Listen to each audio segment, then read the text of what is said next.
Let me ask you something honest. You sat down to study. You told yourself, today is the day. 2 hours, full focus, no distractions. And then, 15 minutes later, you're on your phone again. Not because you're lazy, not because you don't care about your goals, but because your environment made it almost impossible to focus. Here's what most people get completely wrong. They think discipline is a personality trait, something you just have or don't. But science says something very different. Your environment isn't just the background to your studying, it is your studying.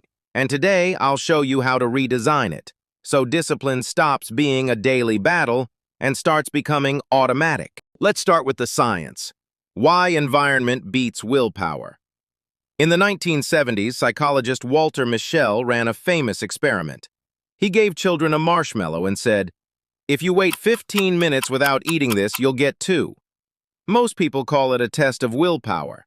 But here's what they don't tell you. When researchers simply removed the marshmallow from plain sight, the kids waited almost twice as long. They didn't get more disciplined. The environment changed, and behavior followed automatically. Your brain runs on two systems: the prefrontal cortex, your planner, your decision maker. It's slow, conscious, deliberate. And the limbic system, your autopilot, reward-seeking, habit-driven, fast. When your phone is sitting face up on your desk, your limbic system lights up. You feel the itch, the urge to check it. It's already happening before you decide. Stanford scientist B.J. Fogg calls this the motivation wave. Motivation rises and falls. You can't rely on it. But with the right environment, you don't need motivation. The behavior just happens. So stop asking, how do I stay disciplined? Ask instead, does my environment make discipline easy or hard? This is the core insight. Let it sink in for a second. Now let's talk about the 5 pillars of a disciplined environment. Pillar 1, visual cues. What you see controls what you do.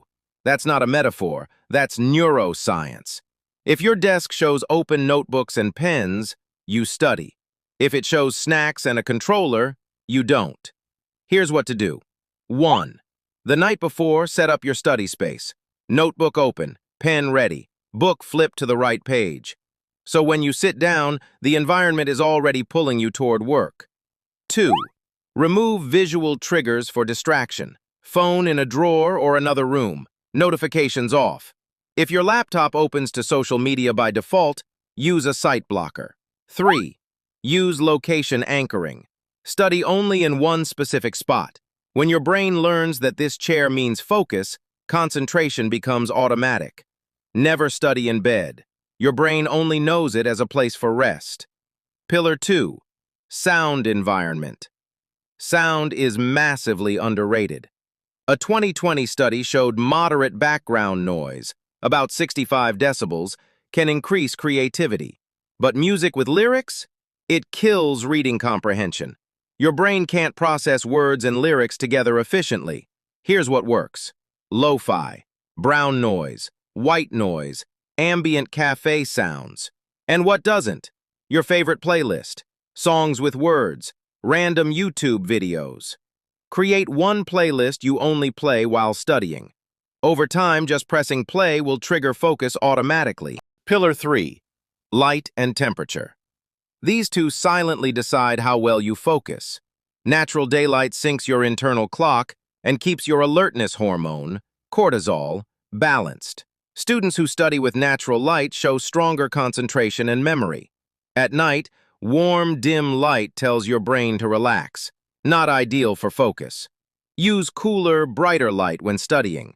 Just one well-placed desk lamp can make a huge difference. Temperature matters too. Your brain performs best around 22 degrees Celsius, or 71 degrees Fahrenheit. Too warm and you get drowsy. Too cold and your body burns energy just to stay warm. If you feel sleepy while studying, don't reach for caffeine. Check the temperature first. Sometimes all you need is an open window. Pillar 4, friction engineering. This one is powerful. Friction means how many steps it takes to do something. The more steps, the less likely you'll do it. Your phone? Zero friction. One tap, infinite distraction. Your study setup? Usually 10 steps away and buried in clutter. Flip that. Add friction to distractions. Log out, delete apps, move your charger. Every extra step gives your brain a chance to say no. Then reduce friction for studying. Pack your bag the night before. Keep your notes ready. Pomodoro timer on the desk, not on your phone. Book open to the page you'll start from tomorrow. Make studying the path of least resistance, and make distraction the uphill battle. Try this for 1 week. Count the steps to get distracted versus to start studying. Then flip the ratio. You'll be amazed at how much laziness disappears. Pillar 5. Social environment. The people around you shape your behavior more than you realize. Psychologist Robert Cialdini showed that we naturally mirror the actions of people near us. It's not weakness, it's ancient survival wiring. If your friends are relaxing and laughing while you're studying, your brain says, "Why am I working?" The pull is automatic. That's why libraries work. You walk in, it's quiet. Everyone's focused. The environment itself demands discipline. Here's how to use that power. 1. Join or create a study group. Silent co-working. Even without talking, body doubling boosts focus, especially for ADHD brains. 2. Be honest about your home environment. If it's chaotic, no routine will fix it. Go somewhere that supports your goals. A library, cafe, empty classroom. 3. Protect your evening headspace. Your last conversation before bed shapes your next morning. If it's doom scrolling or drama, your brain won't reset overnight. Your social diet affects your mental state. Speak this part sincerely, like you're talking to a friend. Now let's make all this practical, with a 10-minute environment reset. Every evening, take just 10 minutes to prime your space for focus tomorrow. Here's the checklist. 1. Clear your desk completely. Nothing left except tomorrow's materials. 2. Open your notebook and place it front and center. Pen on top, page ready. 3. Charge your phone in another room, or at least face down on Do Not Disturb. Set unlock times if you need to. 4. Set your Pomodoro timer before bed. Decide now, not at 8 a.m. when willpower is low. 5. Fix lighting and airflow. 6. Cue your focus playlist so you don't waste time picking music later. 10 minutes, that's all. But it removes 80% of the friction that keeps most students stuck at, "I'll start soon." Tomorrow morning, you'll just walk in, see your setup, and your brain will say, "Oh, we're studying now." And you will. Let's go deeper for a moment. Most productivity advice tells you to try harder, wake up earlier, use new tools, push more discipline. But what we're doing here is different. We're designing the conditions where good behavior happens naturally, without forcing it.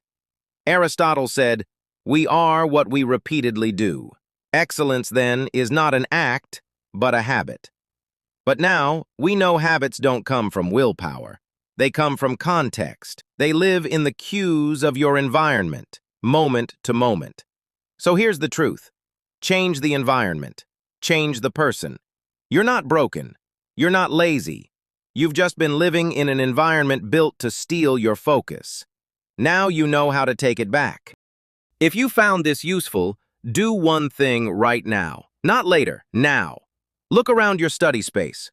What's the single biggest distraction you can remove in the next 5 minutes? Write it in the comments. I read every one of them. And if you want to go deeper into how your brain builds habits and why most students fail not from lack of effort, but from lack of systems, watch my last video. It's linked right here. Subscribe if you want more videos like this. I post twice a week, all about student psychology, brain science, and systems that actually work. See you in the next one.